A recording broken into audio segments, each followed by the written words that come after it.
O corpo de um americano é encontrado morto com 12 facadas. A vítima era um assassino famoso, responsável pela morte de um bebê. O cenário do crime é um trem de luxo, que fora obrigado a parar por conta de uma tempestade de neve. O crime ocorreria depois da meia-noite, num emaranhado de pistas falsas. Todos os passageiros têm um segredo a esconder.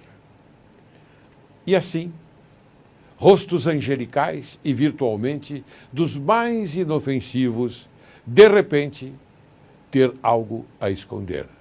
No mesmo patamar, aqueles de aspectos grosseiros, verdadeiros estereótipos de assassinos consumazes. Todos passam a ser suspeitos. Mas quem pode ser o assassino? No mundo real, porém, o Expresso Oriente era um trem de luxo que fazia o percurso Paris-Constantinopla. Em outubro de 1883, quando fez sua primeira viagem, diplomatas milionários, entre outros nobres, se acotovelavam na gare de Estrasburgo, em Paris. O rei Carlos II da Romênia era um deles. O Assassino do Trem é uma ficção relatada num livro de Agatha Christie, cujo título, em sua primeira versão, era O Assassinado de Galé Coche, mas que, ao ser adaptado para o cinema, ganhou um novo título, Murder of the Orient Express, ou seja, Assassinato no Expresso do Oriente. Entretanto, tudo na ficção.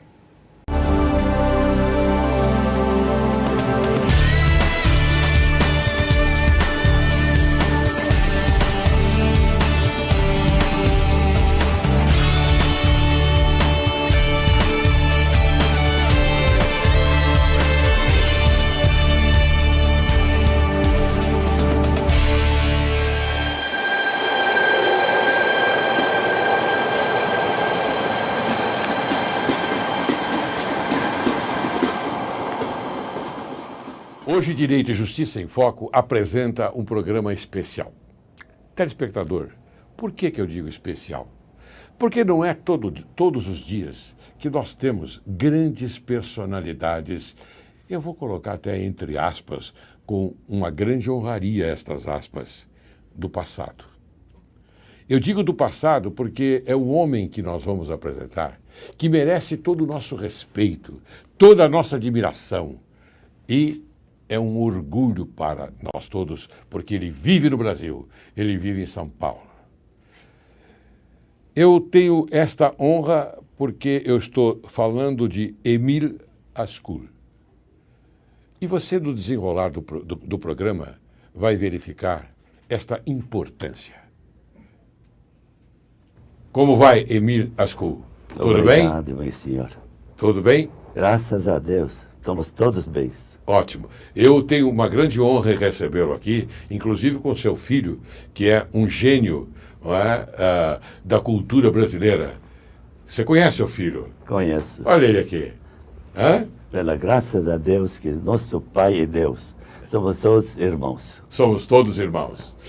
Muito bem. Doutor Ascoul, como é que vai? Está bom? Sempre bem, uma honra apresentarmos ineditamente o chefe do famoso Expresso Oriente. Expresso Oriente. Porque o que se conhece é na ficção. Aqui vai ser feito revelações inéditas para a humanidade. E eu conto com a sua colaboração É um para me ajudar no programa. Documentário científico muito importante. Ótimo. Agora eu vou ler o currículo deste grande homem. Em 16 de março de 1921, nasce Émile Ascoul, um libanês que vive hoje em São Paulo e que, em 1º de janeiro de 1939, passou a comandar o famoso trem onde trabalhou até o final da Segunda Guerra Mundial. Émile tem até hoje as marcas da guerra espalhadas no corpo e na mente. E não se esquece das noites em que era preciso ser amarrado por sua mãe para poder dormir. Foram os pesadelos provocados pelo horror da guerra. Relembra. Não era para menos, pois afinal eram viagens que duravam dias e meses, muitas delas sem dormir, mal alimentado, sob chuva, sol, frio, nevascas, sempre na incerteza se retornaria vivo. As tensões do dia refletiam no sono e assim no meio da noite. Émile levantava pronto para se dirigir ao trabalho, sob a nítida influência das agitações vividas durante o dia. Quando é questionado sobre o passado, as imagens que chegam à mente, que em flashes, relatos esparsos que não se consegue organizar em ordem cronológica. Imagens que integram um mosaico difuso de lembranças. Rio em histórias como o da francesa Edith. Então, meu querido Émile Ascoul, você pode nos informar sobre a francesa Edith? Edith era a esposa de um amigo meu, piloto de avião, de as asas duplas, e num combate em cima de Zahle, através da força inglesa do degolista, abateram o avião e caiu em cima. Ela morava perto da minha casa. Auxiliei ela, mas ela depois, infelizmente, ela queria ir embora para a França. Mas como era difícil a viagem, ficou abrigada na nossa casa, a casa dos meus pais. Muito bem. Então, agora conte a história da bicicleta. Você se lembra dela, né? A minha base, eu era funcionário de uma companhia francesa chamada DHP. Essa francesa companhia tinha duas linhas, uma estreita e uma larga. De Beirut até Damasco era estreita, de Rayak até Alepo, fronteira da Turquia, era larga. Trípoli, etc., são largas. Então, eu tive uma folgazinha de Rayak para vir na minha casa em Zahle. Zahle é vizinha de Rayak, mais ou menos 18 quilômetros. Estava de bicicleta com cesta, com um francês, se chama Antoine Amoros. Fazia transporte de correio. Aproveitei e vim com a cesta. Ele foi abatido com rajada de metralhadora. Ele ficou tremendo, morreu. Eu caí numa valeta. Até que terminou, salvei minha vida, foi a pé até Arayaca. Isso coisas que não gostaria de me lembrar, mas coisas históricas. As que estão na sua mente. Coisa que ataca até o espírito a gente. Então, mas eu falo que graças a Deus ainda estou vivo, estou com o cérebro intacto, apesar da minha idade, que eu vou fazer 93 anos em março. Mas a sua vida, ela é bastante curiosa, porque você tem passagens, não é, na história e que você quase morreu, não é isso? Essa é uma delas, não é? E parece que você também tem um conflito, passou por um conflito policial e que evitou que você atirasse em alguém. Conta isso pra gente. Eu estava assegurando um trem de Rayak até Damasco e foi na volta, paramos numa aldeia que se chama Sargaia. Essa Sargaia tinha um deputado que mandava até no governo sírio naquele tempo, se chama Jamil Shamat. E ele comandava um país que ninguém morria morte natural, assassinado. Então, dentro dessa estação, eu vi dessa cidade, apontou o fuzil sobre um pastor longe e ele falou, eu vou ver se acerto ele. Poxa. Acertou, ele morreu. Eu puxei meu revólver para atirar nele, o policial sírio que estava em companhia a mim, então me segurou, falou, não faça isso, seremos retalhados pelo povo aqui. Então, passamos isto e fomos embora. porque era montanha Aham. e estavam todos cercados e de turbante E de turbais. e todos com aqueles baruques Uhum. para ver a reação, seriam todos mortos. Eu fiz essas perguntas, Interessante. doutor Marco Antônio, para que a gente pudesse para que o telespectador já possa imaginar, não é, tudo aquilo que este grande homem passou naquela época. Porque agora eu vou fazer a pergunta-chave. Você foi, então, o maquinista, não é, do Expresso Oriente? Não, eu não era maquinista. Era No início você foi o maquinista? Era chef de train. Ah, você era chefe? Chef de train. Estava em Alepo. Completei minha viagem para Alepo, que é Alepo, fronteira da Turquia, e estava lá, tinha que voltar, estava lá o Express Orient, l'Express Orient. Esse Express, então, precisavam de um chef de train para acompanhar. Certo. Dentro desse desse trem, L'Orient Express, tinha polícia turca, polícia síria, ingleses se chamam Intelligence Service. Então, os comportamentos todos eram fechados, ninguém podia adentrar lá dentro para ver o que tem Certo. dentro. Uhum. Muito bem. Vi uma coisa que isso gravada na minha vida. Tinha um general alemão, moço alto, beirando 38 anos, 36 anos, sadio, forte, parado assim, capturado pelos ingleses em Tobruk, de tempo do Rômulo. Então, ele veio, o inglês falou, take here. Drink tea with milk. Chá e leite. O inglês ofereceu Toma. para o general alemão. Toma O prisioneiro. para O se prisioneiro. generar leite com chá. Ele pegou a taça assim, jogou ela no chão e falou, Heil Hitler. O Rômulo? Não é o Rômulo, o soldado, o general. O soldado... General prisioneiro dos ingleses. Dos Que meu ingleses. pai estava comandando aquele trem, estava sendo escoltado. Completei minha passagem até Rayak, entreguei o trem e depois fui para outro lado, viajando. Até fui para, chama Dar el Baidar, outro dia.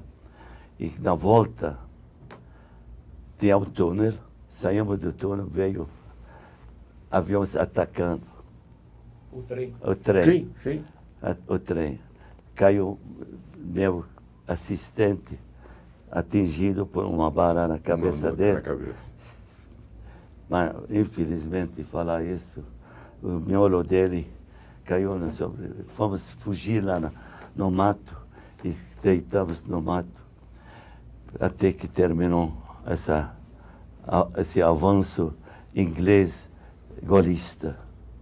Porque os golistas... Resistência. Resistência. É a E resistência. depois não podia viajar.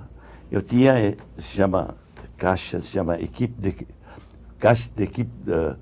equipamento, caixa de equipamento, que tinha revólver, tinha bombinhas para pôr lá no trilho, se alguma coisa para evitar. Abalroamento. Sim. Então, e tinha telefone. Já foram embora os aviões, subi com coisas que ponham nos pés para subir no poste, colocar um fio no telefone e escutava todo mundo. Ali, o chefe de train, 32, o chefe de train, 32. Alô, ici, o chefe de train, 32. Mas escutava. Então, o mecanista se chamava Antônio, naquele tempo. Ele falou, olha o fio terra. Enfia. Quando eu enfiei o terra, está tudo ok, como está? Ih, meus pais. Porque falaram que caiu o trem no abismo, morreu e me lascou. Ah, é? Noticiaram. Porque uma notícia falsa, né? Não, mas quem é que ia poder sobreviver Claro. saindo do túnel e aqueles combates aéreos? Porque a bala, quando entra na fuselagem, ela ricocheteia dentro.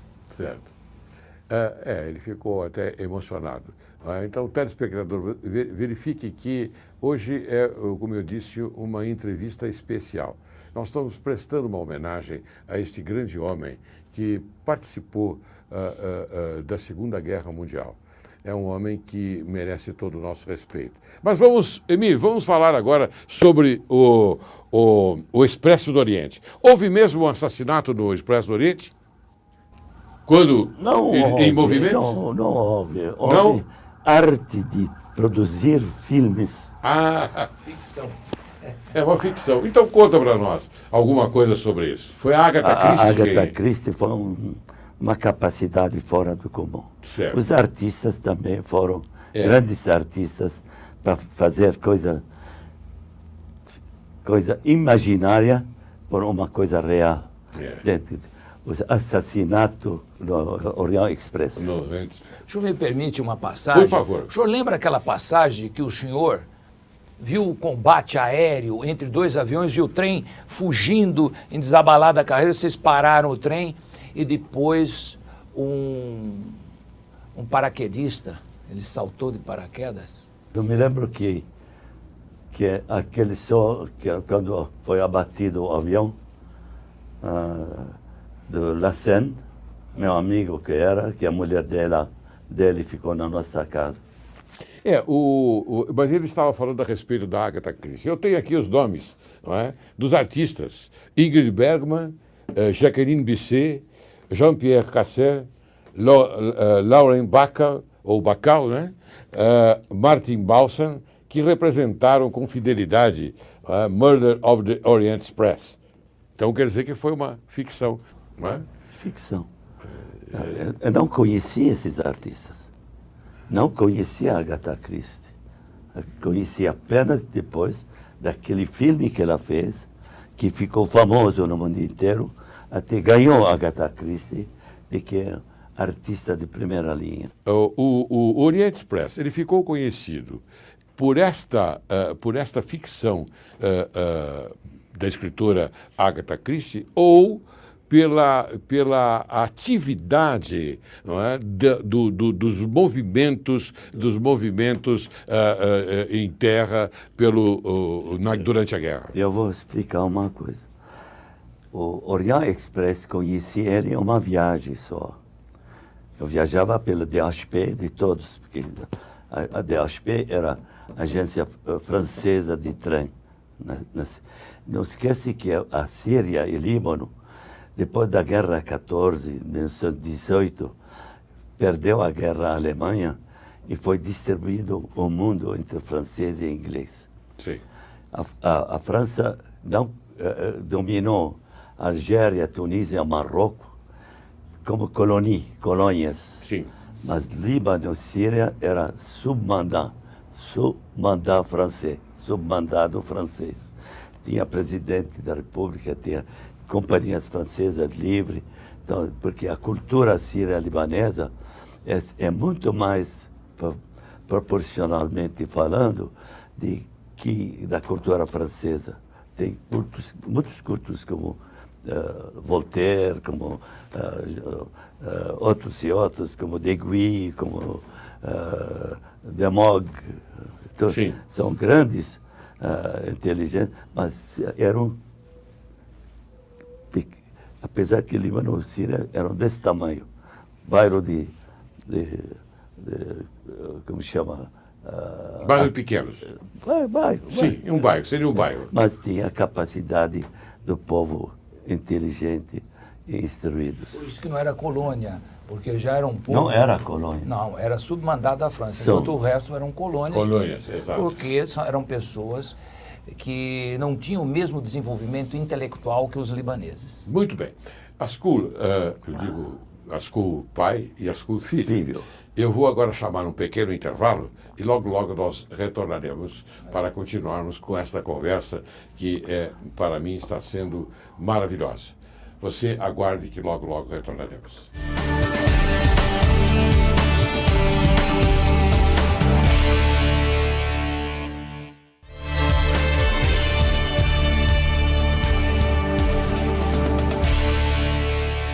Ao retornarmos, eu pergunto a Émile Ascoul. Me diga uma coisa, Émile.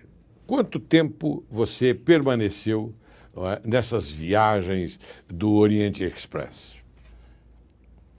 Comecei em 1900, no final de 39, quando estourou a guerra.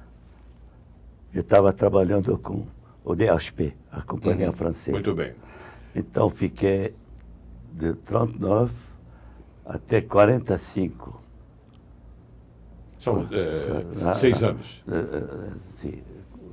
Em 45, no começo, fui para Marseille, para Marsella, para pedir meu direito de requisição, se chama. O general Vegan, ele falou que cada um requisitado tem direito de 11 francos por dia. Poxa. Então, isso por causa da guerra, né? Perdi, terminou a guerra, perdi 45, quando terminou a guerra, perdi esse direito, dizendo o juiz, la guerre, c'est la guerre. Não, a guerra é a guerra. Até que o juiz gostou de mim, como jovem de 24 anos, 23 anos, que queria me casar com a filha dele. Mas escuta, me diga uma coisa, Émile. Esse tempo todo, são 6 anos que você deu da sua vida, que você prestou para o Oriente Express, correto? Essas viagens maravilhosas, eram maravilhosas as viagens, tinham também os seus dissabores, não é verdade? Não. La guerre, c'est la guerre. A guerra é a guerra. É uma porcaria. Desculpe. Não, você tem toda a liberdade. Toda a liberdade de falar. Porque nós entendemos também que a guerra é muito. Não é saudável. Saudável é a paz. Saudável é essa convivência entre nós. E o seu filho é um homem muito inteligente. O seu filho é um homem que eu tenho muito respeito e admiração por ele, Marco Antônio Ascoul, porque ele já tem participado aqui dos nossos programas e tem trazido a sua capacidade intelectual com bastante eloquência. Viu? Me ajuda. Né? Ele ajuda, né? Vocês falam em francês, os dois? Os dois falam francês? Não falo. Não? Falo com minha esposa um pouco. Não, mas vocês conversam em francês? De vez em quando vou xingar alguém. Então, entende que... Muito bem. Me diga uma coisa, Émile. Você tem... o que você pode nos contar mais interessante da sua vida nessa época? Mas que me importa dizer que cheguei dia 26 de dezembro de 1946 no Brasil. Primeiro navio que navegou, que aquele navio se chama Desirade, aquele que fugiu com ele de Gaulle para a Inglaterra, para a Algéria. Esse navio era pequeno, que só tinha passageiros poloneses, de tudo que é religião e raça. E que tinha mal, tinha estacas, tinha canhões, tinha frigoríficos, etc. E que o navio era para afundar, porque o mar estava muito bravo, chacoalhando para cima, para baixo. Eu tinha que ajudar, mais um amigo meu, os marinheiros. Chegamos dia 26 de dezembro, depois de 42 dias navegando. Nossa! E para São Paulo. E aqui onde encontrei, que eu acho que falam que Deus fez o mundo. O Porto de Santos. E fez o Brasil. Porque não sabia falar português, falava um pouco de árabe, falava francês, falava um pouco de italiano, falava um pouco de inglês, xingando alemão, etc. Então, conheci um professor de sociologia, se chamava Jean, e que a gente, moleque, esses dois, ia para 24 de maio, ficava num bar, se chama Pigalle, era de um judeu francês, muito simpático, e a gente levava uma garrafa de pinga, porque Cachaça. não tinha dinheiro. Tá, e toma, chega, deixa para amanhã. E depois ia de Rua 24 de Maio até João Mendes a pé, porque o dinheiro pequeno. E pegávamos o bonde para Santo Amaro. Passava João Mendes, Vila Mariana, Moema, que era mato, chegando a Santo Amaro. Esse bonde chamava-se o Camarão, né? Hein? Bonde Camarão. É isso? É isso mesmo. É isso. Entendeu? Comecei depois a aprender português. Entrei numa escola, estudei português, pouco. Depois entrei num curso que de um ano só terá direito de vestibular para o direito, para medicina, etc. Esqueci o nome desse curso. E passei, graças a Deus, bem, e ingressei na Faculdade de Direito, que quem me apresentou essa Faculdade de Direito, o professor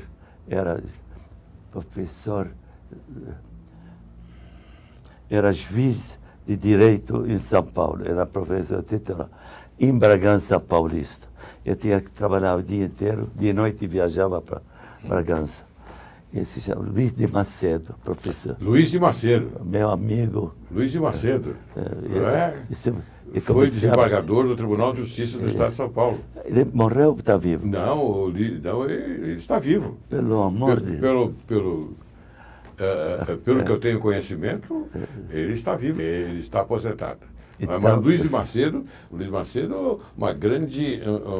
um grande desembargador, ele professor também. Professor, titular. Ele é uma personalidade eminente do nosso Estado. Me formei em Direito, fizeram festa para mim.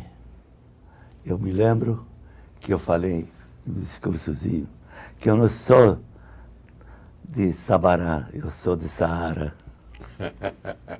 Traduza isso para a gente, Ascu. Quer dizer... Eu não sou de Sabará aqui. Traduza. Eu sou de Saara. Ele é do deserto do Saara. Deserto do Saara. É, porque já andou muito de camelo e comia tâmaras e plantava sementes. Ah, é? Aí perguntaram, por que planta tâmaras se não chegarás a comer? Porque as tâmaras levam 100 anos. Claro. Aí disse este beduíno para o rei, se como tâmaras hoje, porque alguém pensou em plantá-las no passado. É verdade. Então, Seria... Tenho que me dizer que me esqueci isso. Antes de agradecer Vossa Excelência, esse conjunto de gente, esse amável, se vê na fisionomia deles sentido puro, passa para o mundo com essa dedicação. Eu não sei o que eles ganham em bicharia, mas aqui estão divulgando uma cultura dirigida por Vossa Excelência. Dizer de falecido meu pai.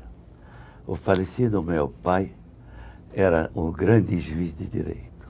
Era difícil no Líbano nascer no tempo da Turquia, domínio da Turquia. Meu pai era procurador-geral da Turquia. Evitou muitas forcas, enforcar gente. Os turcos se enforcavam. Então, o falecido meu pai, depois virou com os franceses, juiz de direito. Ele dos primeiros que fizeram a primeira constituição do Líbano, da Grande Síria, com a ajuda do Sheikh Ibrahim Menzer, o Sheikh Hassan Jesser, um muçulmano e 2 cristãos. Meu pai. E meu pai era um grande maçônico. Ele fez tudo que é bom, bondade de Deus. E a falecida minha mãe, ela falava russo, falava inglês, falava francês. Poliglota. Falava francês, era professora. Morreram, mas estão na minha... Não morreram, viajaram. Estão aqui me acompanhou com minha vida, onde estou. Vamos apresentar aqui na câmera. Essa é a dedicação deste homem bom. É um homem bom, um homem que mostra que ainda tem os seus pais junto com ele. Eu tenho mais uma coisa que me salvou de morrer. Olha só.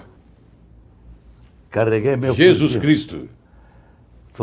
Carreguei meu fuzil para atirar em mim, para não ver mais tragédias e morrer. Mas não morri. Ele que me salvou. Jesus. Jesus.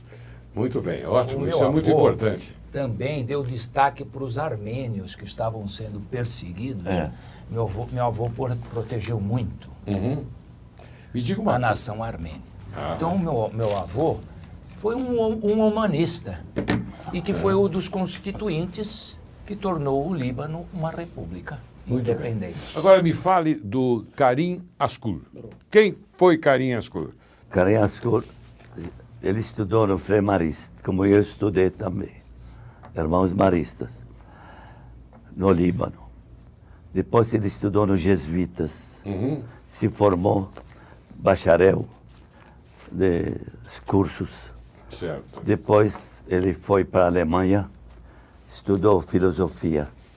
Ele estudou em Berlim, Bonn e München. E formou como o primeiro que se formou em filosofia. Estudou no Sorbonne, fez ciência e letras e ciência política. Eles também são 3 doutorados que ele teve. Karim Askul voltou, foi preso pelos franceses, pensando que ele é espião alemão. Mas constataram depois que não. Liberaram ele, colocaram ele no alto comissário francês, traduzir idiomas, informação sobre a guerra. Foi digno, etc. Depois o governo libanês colocou ele embaixador e cônsul. Depois, o final da vida dele era delegado-geral da ONU.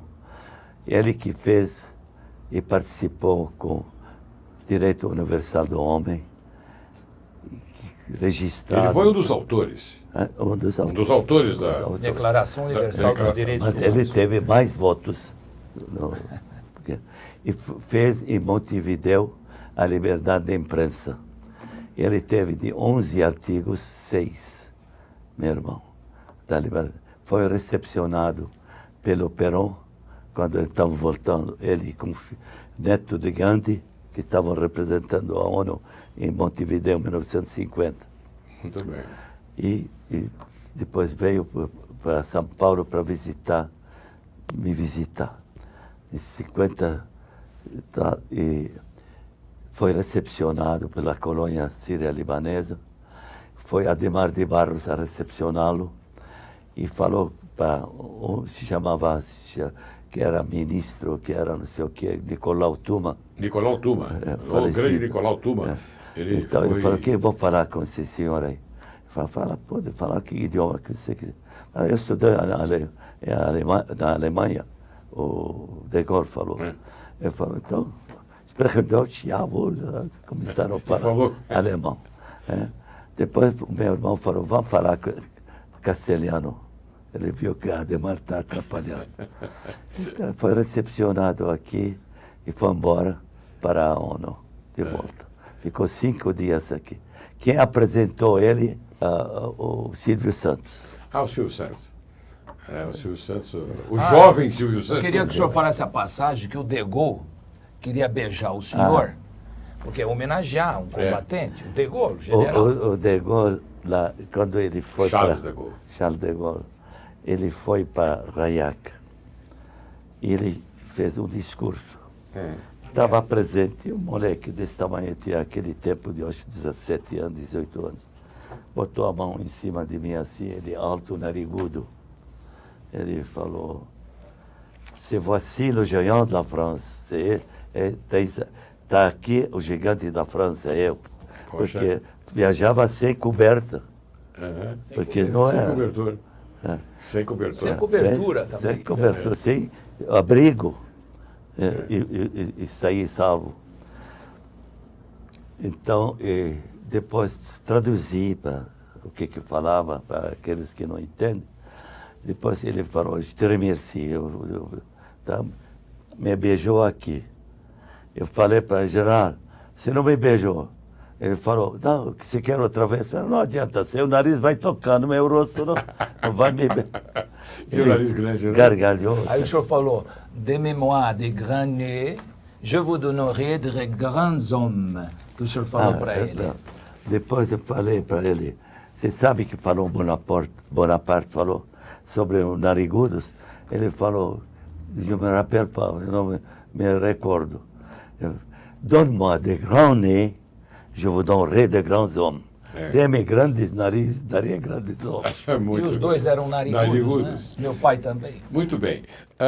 Emílio, eu estou quase encerrando o programa. Vamos. Mas eu quero dizer a você o seguinte, que foi uma honra muito grande para nós hoje tê-lo aqui em Direito e Justiça em Foco. Foi uma novidade.